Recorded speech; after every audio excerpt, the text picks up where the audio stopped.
Is $11.99 in the house today or no? Do we love George Gresham or no? You see, George lost a little weight.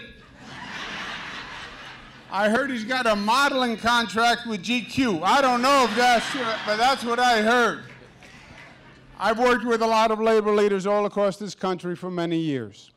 George Gresham is a national treasure. Let's give him a round of applause. And let's thank Maria Castaneda for her leadership. Pleasure to be with her. Helen Chow, pleasure to be with Helen, who does great work with us in the state. And then when I have to get something done, I know where to go. I go to Deb Pucci to get something done. Let's give her a round of applause. I want to begin by saying thank you to you, my brothers and sisters. We have been together a long time. It is now about 35 years that we've worked together. You're supposed to say, you don't look that old. Let's do that again. We worked together for 35 years. Oh, you're just saying that. We started my father's first campaign, 1982. He was running for governor. He was the underdog. He was running against Ed Koch, and Ed Koch was at the top of his game. And my father needed some courageous people who believed in a progressive vision for New York, and 1199 was there when nobody else was there. And we will never forget it.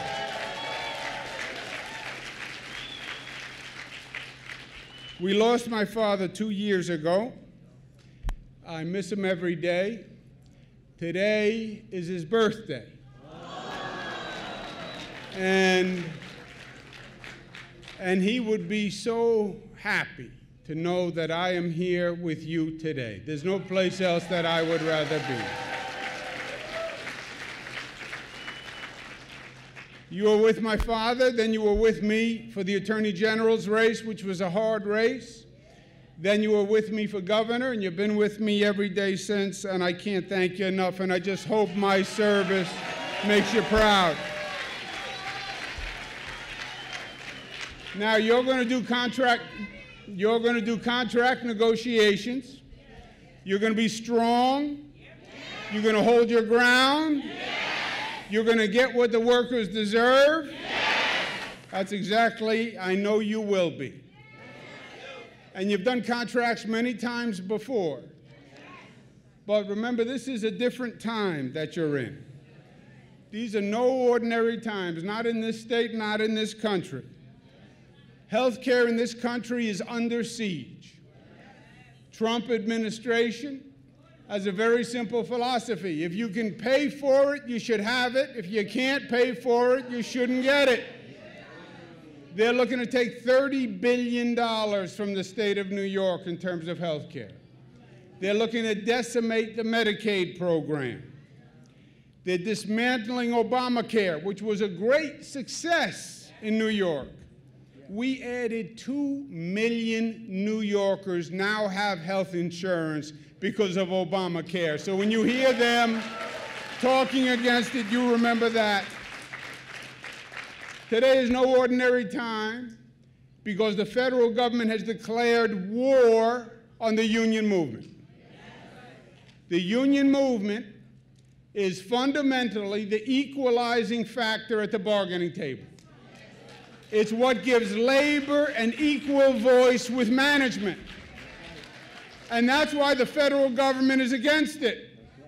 They want management to have their way. And when management has to come to the table with labor, well, now it's more of a fair fight. It's more of a fair discussion. They have a Supreme Court case right now called the Janus case that's going through the courts. And it's their attempt to literally put unions and put labor out of business. It's no ordinary time because the middle class is under attack in this country. The truth is that the middle class and the working families that have been suffering. They've been going backwards for 20 years. The wage increases for the middle class have never kept cost with the rate of inflation, college affordability, housing, rent, insurance. We have the worst income inequality, the rich are getting richer, and everyone else is going backwards. And the middle class is angry. And Trump, frankly, played to that anger in the campaign. He said to the middle class, I'm your guy. I'm going to support you, middle class. And a lot of the middle class went with him. And you know what he did as soon as he got into office? He did the exact opposite. He did a tax cut for the richest Americans. 80% of the tax cut went to the richest 1% of Americans. And then he gave the corporations a big tax cut. And I love what he did. He said, well, we're going to give it to the corporations, and we think the corporations will then turn around and give it to the workers in terms of higher wages. They used to call that trickle down when Ronald Reagan did it. Yeah, maybe the corporations will turn around and give the workers higher wages. Or maybe the corporations will put the money in their pocket. Maybe they'll declare dividends. Maybe they'll buy a house in France. Maybe they'll give themselves higher salaries. If you wanted to give a tax cut to the workers, you know what you would have done? You would have given a tax cut to the workers. That's what you would have done. It is no ordinary time, because this nation has some of the worst social and racial divisions we have ever had before. They've declared war on people who don't look like them or believe what they believe in terms of religion or come from countries that they like. They have 800,000 dreamers, young people born in this country. They've never known any other country. And Trump is holding them hostage so he can build his wall on Mexico. And I say, never should that Congress agree to that wall. That's not what we're about. We have ICE, the Federal Immigration Enforcement, that is trampling rights for people all across this state. You heard about the case of the pizza delivery man last week. We got him a lawyer, and we have a stay. They went to deport him in 24 hours.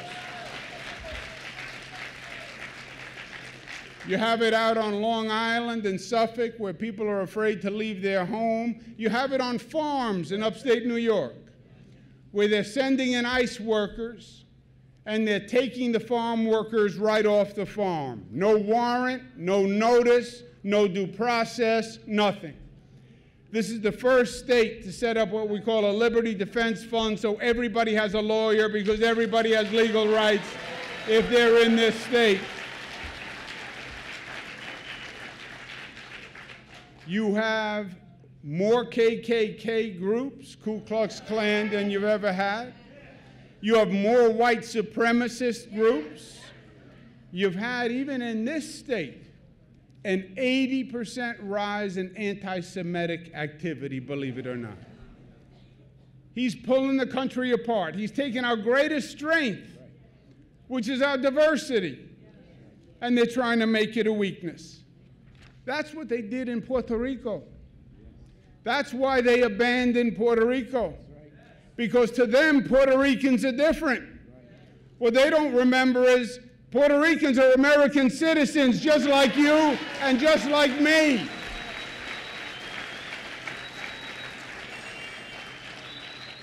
And I'm proud that New York has done more for Puerto Rico, and we've done what the federal government should have done. We were there the next day.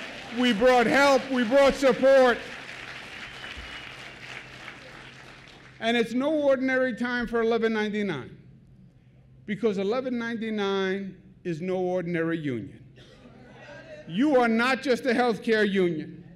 You are the progressive engine for change in the state of New York, and the state of New York is the progressive engine for change in this nation. 1199 is the organizing force. You're the advocacy force. You're the political muscle when we need to get something done. That's why Martin Luther King had such a great respect for your union. And remember, it's Martin Luther King who said the labor movement was the principal force that transformed misery and despair into hope and progress. That's what 1199 does.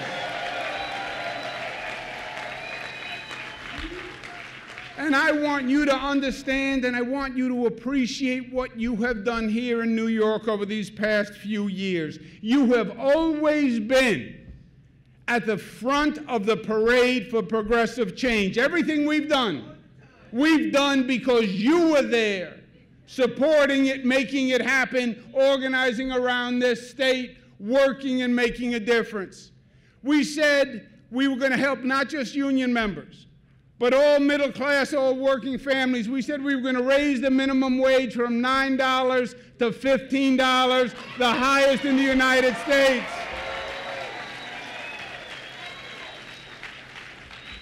And we started the campaign, the Mario Cuomo Economic Justice Campaign. And George and I got in that RV of yours, that big purple monster, and we drove all over the state. And we had rallies all over the state educating people. You can't live on $9 an hour. You can't raise a family on $18,000 a year in New York. But because of what you did, that salary is going to $30,000. That's going to change people's lives. We worked together. We passed the first and best paid family leave program in the United States of America. We worked together. We passed the first free college program, free college tuition for middle-class families. We worked together. We passed the best gun control law after Sandy Hook 5 years ago. The nation still hasn't done what we've done. If this nation passed what we passed, the SAFE Act, you wouldn't have seen Parkland, Florida. You wouldn't have seen all these innocents die if they followed New York's lead. We passed the first special prosecutor for police misconduct. When you have a person who's killed and he's unarmed or she's unarmed, we have the only special prosecutor in the United States. What we did in Puerto Rico, you know who organized that effort? You know who was the first one on the plane? You know who picked up the donations? 1199 brought that help to Puerto Rico. We had a healthcare system in crisis in Brooklyn. And we had to go to Washington and get $300 million to stabilize our healthcare system in Brooklyn. You tried to get $300 million out of those boys in Washington, it's almost an act of violence to get that money. You know who got the $300 million? 1199 got the $300 million.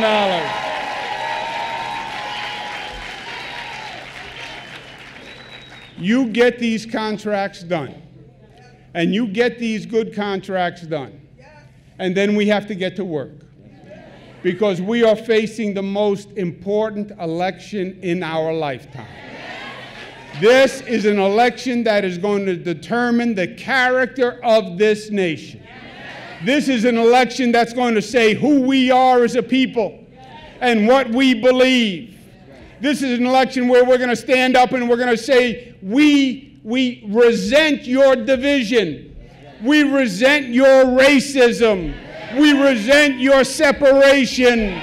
We are the party of inclusion. We believe in community.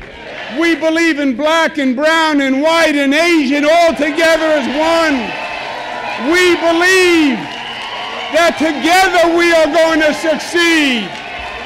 We are all immigrants in New York, And we stand up for all immigrants. And we're not going to let you divide us. We're going to come together stronger than ever before. And we're going to win these elections. And we're going to elect a Democratic Congress to stop this president. We're going to elect a Democratic Senate.